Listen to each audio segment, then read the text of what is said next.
Welcome! In this video we're going to cover using the Export Multisheet feature inside of VDM. The Export Multisheet feature will allow you to export a detail grid, summary grid, pivot, and chart into a single Excel spreadsheet. It is important to note that if a view does not have a summary, pivot, or chart, those items cannot be exported. It is recommended before using the multisheet export to check what items are actually in the view. To check what items are available, run your view and look for an asterisk on the data grids and charting. Any section that does not have an asterisk means there's nothing to export. In this example, I have my detail grid, pivot grid, and chart, but no summary. To get started, make sure you always run the view before you use the multisheet export or there will be no data.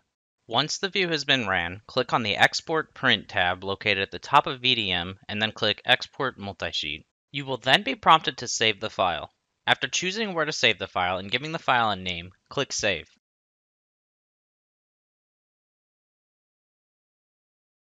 VDM will then prompt you for the selection of what to export.